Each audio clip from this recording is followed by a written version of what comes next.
so many times we get stuck in the fact that I'm not a manager on title or on paper. I'm not doing performance reviews. And so I can't be a manager. I don't have leadership experience. Leaders need to anticipate future needs. Mhm. We need to be able to recognize opportunities for improvement. We need to be able to make decisions that benefit the team, organizations in the long run.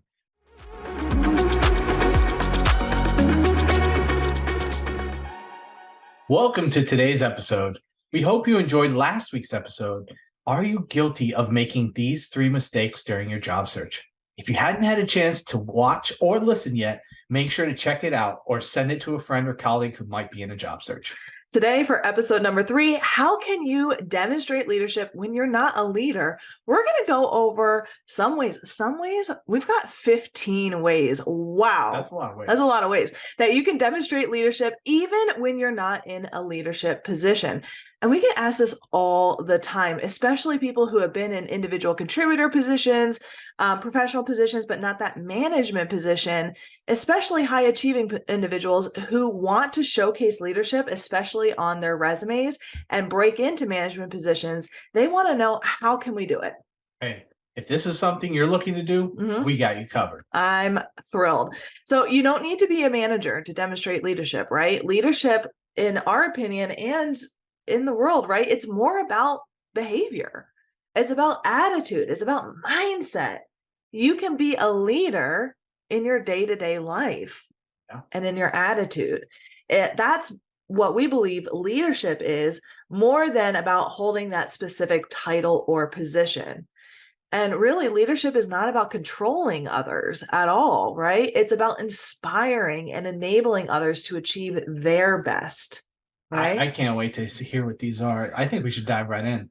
I think so too. But before we do, this is some ways. So if you're struggling to find leadership or leadership examples to put on your resume, this is where a good resume writer would come in handy, so that they can help draw that out from you and ask you the right questions and help portray that on your resume. But if you're thinking about this, if you're thinking about advancing in your career and going into management, and you're worried that maybe you don't have some of that experience on your resume, these 15 ways are ways for you to not only get that experience of leadership, but help you flex that leadership muscle and really bone up right on that leadership skill, so that you can become the leader that you are meant to be. I love flexing. So let's flex away. Let's flex away. Okay, Jack, what is the first way that you can start using that leadership skill and gaining some leadership experience? I think it's just taking initiative, right? Being willing to show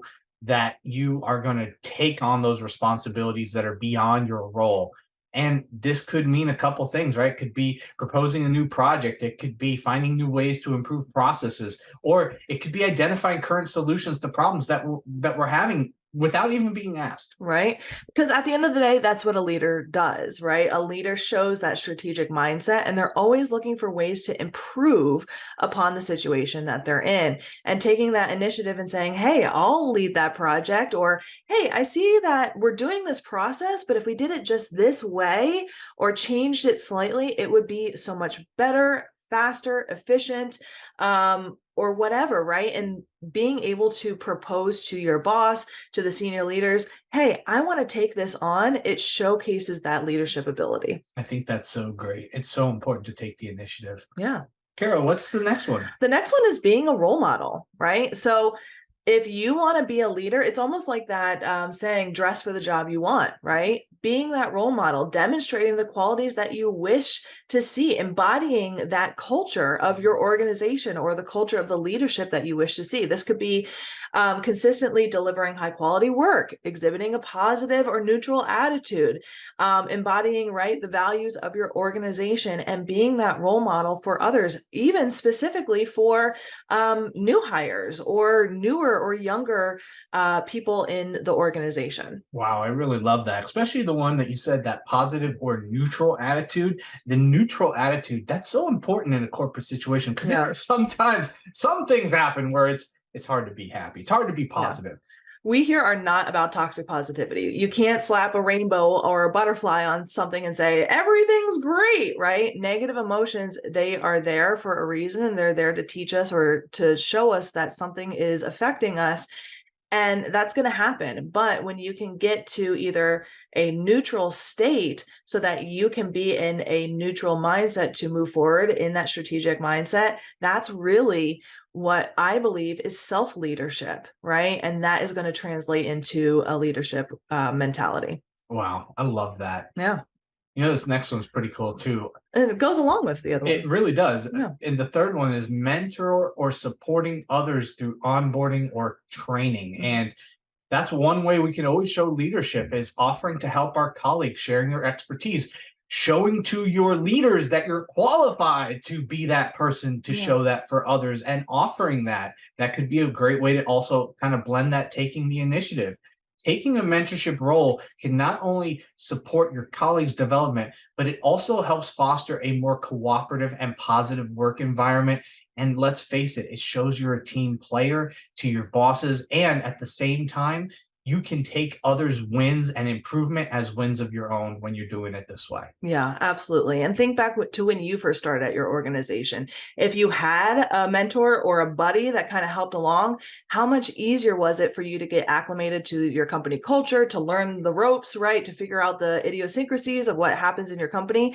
And if you didn't have that, how did you struggle, right? How did you have to figure it out on your own? And how much easier would it have been for you to have a role model or a mentor to help you support through that onboarding? A lot of companies have traditional onboarding with HR, but that's just to learn the basic ropes, right? So stepping in your department whenever there's a new hire and saying, hey, let me be your buddy. I'm going to mentor you throughout the first, 30, 60, 90 days. That shows leadership, because you're not just thinking of yourself, you're thinking of the success of your team and for new hires as well. So I love that one. That's It's a great one. awesome. Yeah. Okay. So the next one is going to be communicating effectively. This is going to be a skill that good leaders are really or we hope that good leaders are really excellent at, is being an excellent communicator. So this means speaking clearly, being confident, listening actively, and understanding others' perspectives and needs. So that's a lot crammed in there. We could do a whole episode on communication.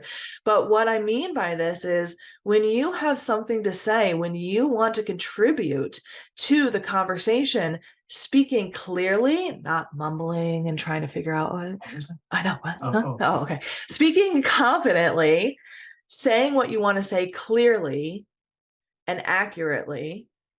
And then most importantly, the biggest part of communication is listening, right? Putting on those listening ears to figure out what are the needs of the other people in the room, what are the needs of other departments, my key stakeholders, my clients, etc., and figuring out what those are and understanding the perspective of what other people are coming to the table. Because a lot of times we focus on just our perspective and we assume the perspectives of other people. But when we can really take that moment to listen and understand and communicate effectively, that's where the magic happens. That's where things get done and innovation happens too. Wow. I love that. I love innovation and magic. We all love magic. We love magic, right? Who loves it? Who doesn't love it? So the next one is really around showing your strength. It's about showing resilience. It's about how do you respond to the challenges, to the failures, because I guarantee failures are bound to happen in business.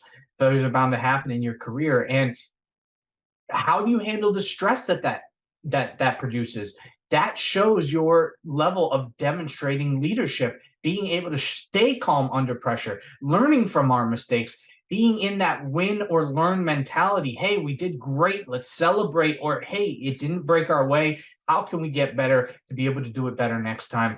Also, being able to persist in the face of obstacles. That is resilience that leadership needs to embody. Yeah. Resilience and adaptability are huge leadership skills, because I'm sure at some point in your life or your career, you worked really hard on a project and then it got taken away or something didn't happen. And how do you react? In interviews, and we know this because we're interview coaches, in interviews all the time, hiring managers ask, what's your greatest weakness? Tell me about a time something didn't go right. Tell me about a time where you made a mistake. And when people ask that, when leaders ask those questions, they're not trying to find when you've messed up, right? They're trying to figure out how you've learned from those situations and how you've gained the lessons, implemented those lessons, and moved forward to be a better version of yourself. And so the quicker that you can be resilient and adaptable when things don't necessarily go your way, that's a huge mark of leadership. Wow. And honestly, that all starts internally, doesn't it? So So the next one is influencing others, right? And so this one's a little bit nebulous, but leaders often have the ability to inspire and influence those that are around them. So this could be motivating your colleagues. It could be persuading others to support a new idea or initiative, or leading by example. And why this is so important is, like we talked about, if you're doing that self-leadership stuff where you're being resilient and adaptable, you're getting yourself to a neutral mindset when things don't go your way, or you're feeling those negative emotions, others around you might not have those skills like you do. They might be having a real crappy day, or they might be handed a new project and man, they are not feeling it. They're not motivated, or they don't see how this project ties into the bigger picture of the organization and what you're doing for your customers or your clients or whatever. So being able to really have those conversations and influence and inspire people to get back to that positive or neutral mindset and seeing how their work impacts the bigger picture, that's a huge mark of leadership. is this a good time to say you influence me? Oh, stop it. She's But my CEO. well, thank So you. thank you for leading by I example. appreciate that. And our next one, it is thinking strategically. We cannot be a leader if we're not able to think past that thing that's right in front of us, right? Leaders need to anticipate future needs. We need to be able to recognize opportunities for improvement. We need to be able to make decisions that benefit the team, organizations in the long run. But if you're not in a position to make big decisions, you can still demonstrate strategic thinking in your work by not just doing what's right in front of you, but thinking about ways to improve in what you do, thinking about ways to improve in other things that the department does, in what the company does overall, showcasing that you're willing to put in the creative energy to be able to see if there is a possible way that might be better. Exactly. It's like we talked about at the beginning. And a good way to do this is if you have one-on-ones with your boss or your immediate manager and things like that. A lot of times those one-on-ones get kind of stale after a while. You're like, here, I'm meeting with you this week or this month or whatever again. And here's the work I'm working on again. And here's the projects I'm working on again. And how's it going? It's going fine, blah, blah, blah. Right. But you have just as much power in those meetings as your manager or your hiring manager does, right?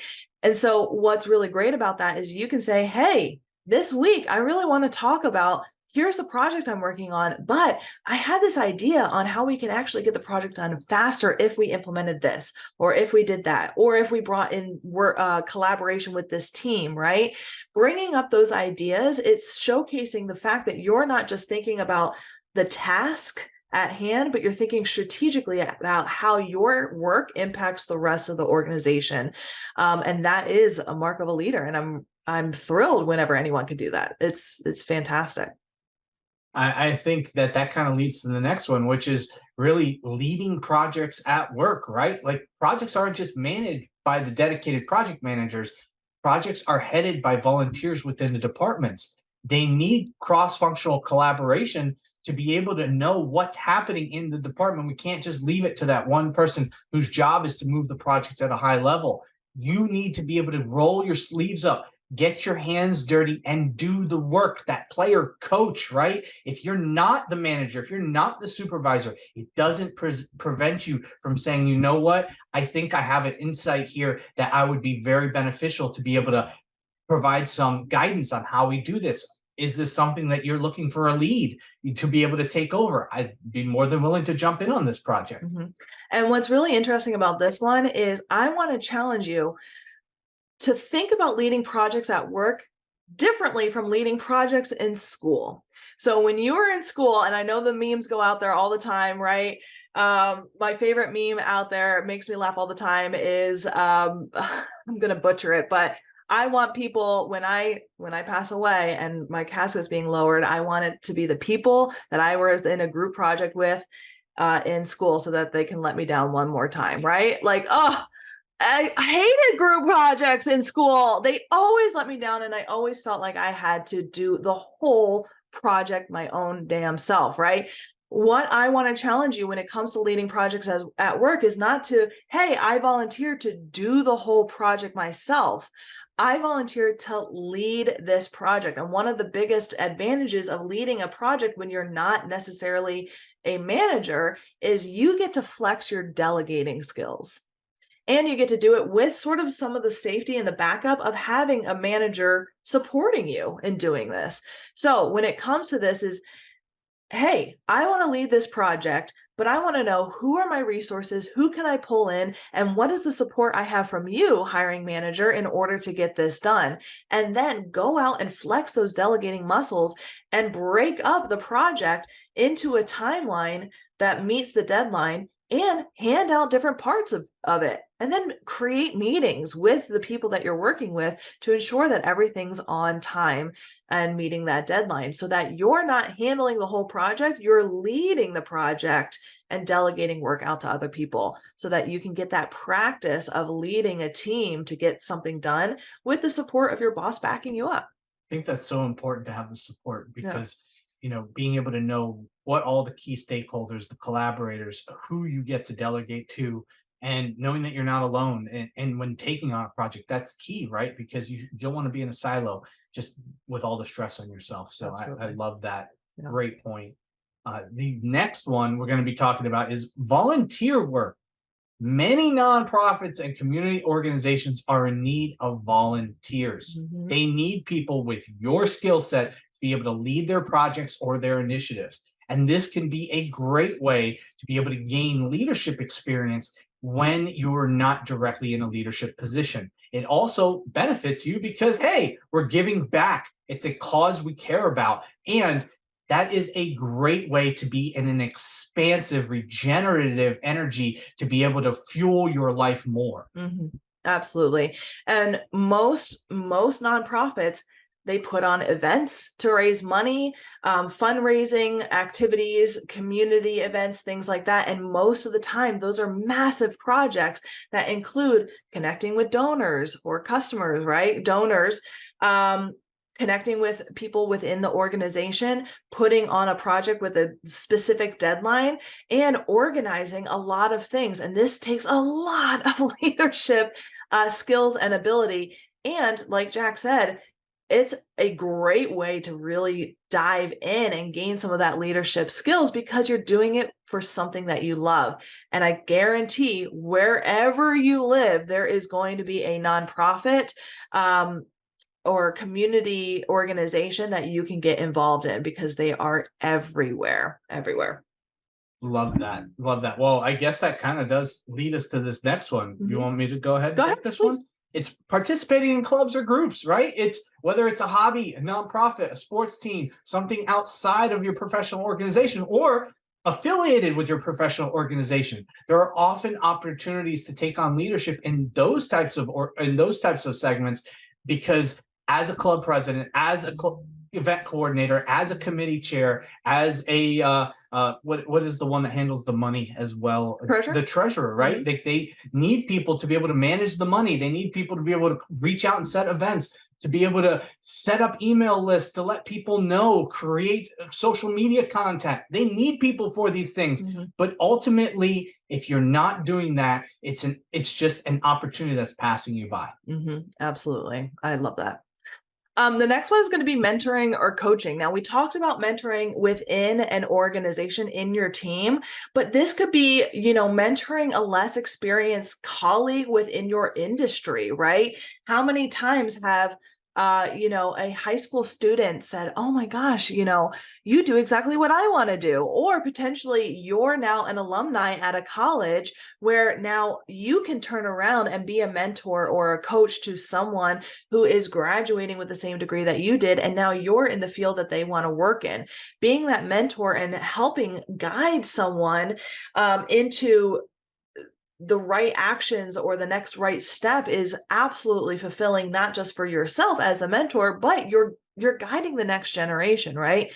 Being a coach, this could also be potentially for a youth sports team, right? Tutoring students in a subject that you're really knowledgeable about, right? This is all about passing down your information, your knowledge, your expertise to someone who would be hungry for that information. And regardless of wherever you are in your career, you have value. And I remember earlier in my career, when I was in my 20s or early 30s, I thought I could never be a mentor. I don't have the experience. I don't know what I'm talking about, right?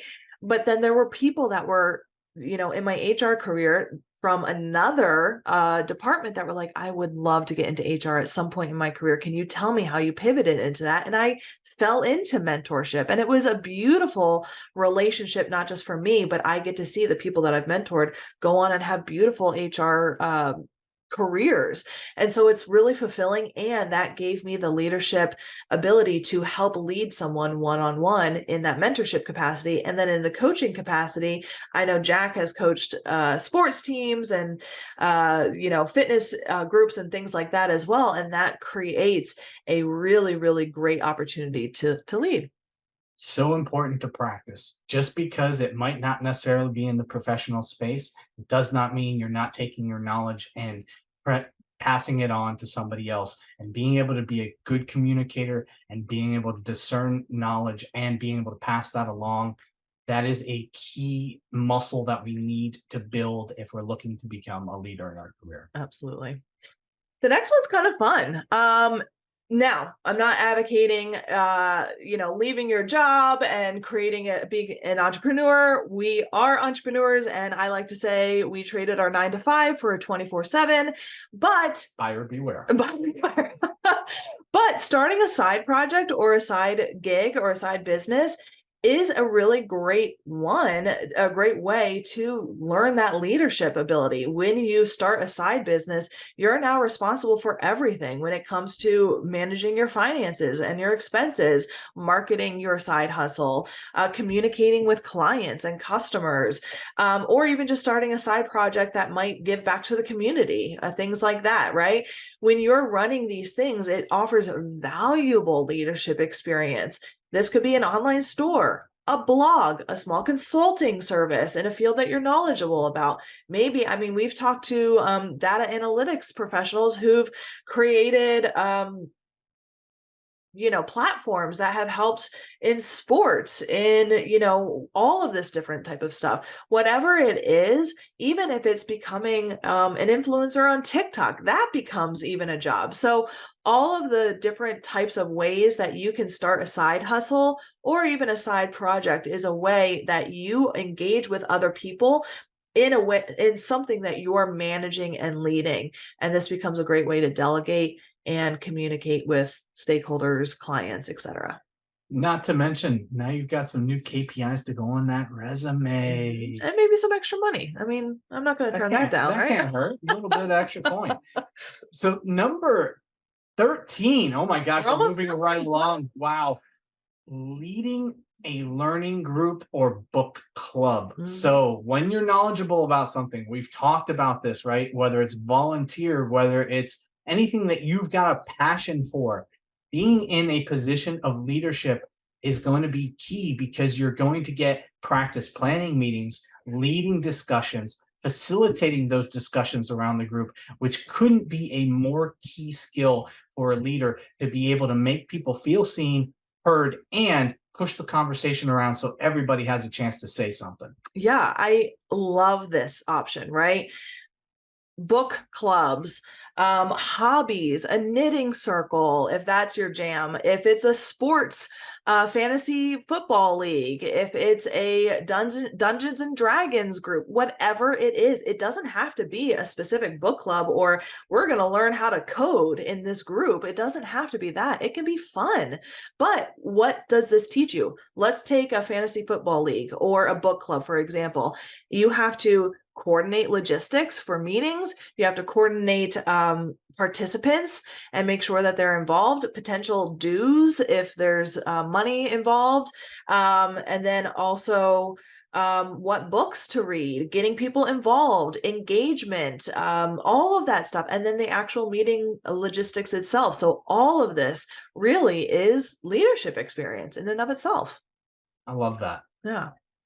The next one is going to be organizing an event. This could be a conference, an event, a meetup, a networking opportunity.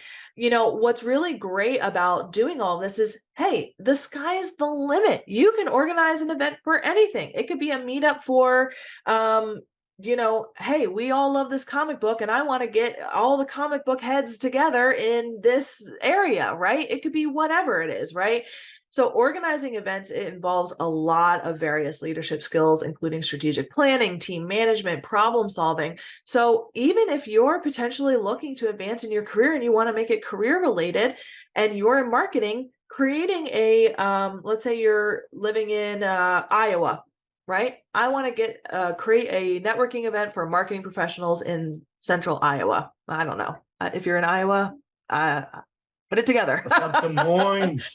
So this is a great way to really get that leadership skills and prove to yourself that you can do it. And not only that, but you're increasing your community too. You know, one thing that I wanted to point out here is because we've had a client that has actually been doing this, and a great idea that I had actually not heard of before, where he actually chose to go back to his high school, Yeah. and he chose to put together a kind of like a networking training group for current high school students to learn about the technology world and the technology field and what they had to do to be able to break into that and what that requires, and gaining mentors in the area. And again, it's allowed him to flex his leadership skills, including strategic planning, team management, problem solving. And this is one of those examples of how you can be able to give back in a way that also boosts your branding, but also positions you in a place in the community of authority, of a leadership. Yeah. What he has done is he's created this networking group of alumni in the technical industry or technology industry that go and support and mentor current high school students at his old high school. And this has created a huge network. And think about the implications, right? Not only is he now a leader in his actual community, bringing people together, he's seen as a leader by people in the technology industry, but also from people in the community because of the high school students. But he's helping the next generation. He's bringing together technology industry people so that they can network too. And it's a really incredible opportunity. And he just came up with this out of nowhere, asked the high school, hey, can I do it? And he did it. And I think that's an incredible opportunity. And anyone can do this. Anyone can. You can too. I think this next one's even more so, right? Because taking on a leadership role in an online community. How many of us have online communities? I mean, I know I'm attached to so many. Yeah. And with the rise of the internet and social media, now there are countless more and even more areas. So you can take on a role in one of these communities, becoming a moderator for a forum or an admin for a social media group. It could be something that's professional. It could be something that's just an interest, a hobby. It could be like Kara mentioned around comic books. It could be around technology. It could be around AI. It can be around crypto. It can be around all these different things, but it will allow you to now spread your voice, your influence as a leader, and stretch and work on those muscles of being able to have those conversations. And let's face it, get rid of some of that imposter syndrome of being a leader. The more and more we embody the leadership role, whether it's online, in person, in our communities, in our professional life, it's going to make us feel stronger and more confident, which is only going to portray you as a better leader every single day. And let's be honest, in our careers, and I'm sure if you're early in your career, go ask some people that are potentially older in their career. There are people who have been leaders that do not have leadership skills or great leadership experience. And we have all heard the sayings, people don't leave companies, they leave bosses. And so what I want to really encourage you with this episode is the fact that so many times we get stuck in the fact that I'm not a manager on title or on paper. I'm not doing performance reviews. And so I can't be a manager. I don't have leadership experience. However, I'm here to argue that some managers that have to do performance reviews or have that title on paper, they don't have the leadership skills to be an excellent leader. And so if you're earlier in your career, or you are not at that manager title, or even if you are and you want to increase your leadership skills, these are 15 ways that you can truly look at the skills that you have and see where you want to increase them, not just at work, but outside of work too. And as you can see, some of them are really fun. And if you're looking to potentially do your resume or go to that next step of your career, remember, in that interview, you can probably look at your life, the things that you're doing at work, things that you're doing in volunteer opportunities, and things that you're doing in your hobbies. And you can see, oh my gosh, I have been developing my leadership skills. I probably have not even realized it. And so I want to encourage you with this episode to take a look. What are you doing at work? What are you doing in your projects? What are you doing in your personal life and in your hobbies? And if maybe you're finding it's a little bit lacking, take a look at this episode, take a look at the ways that we've given you and see where you can maybe add that in if being a leader is something that you really would like in your career.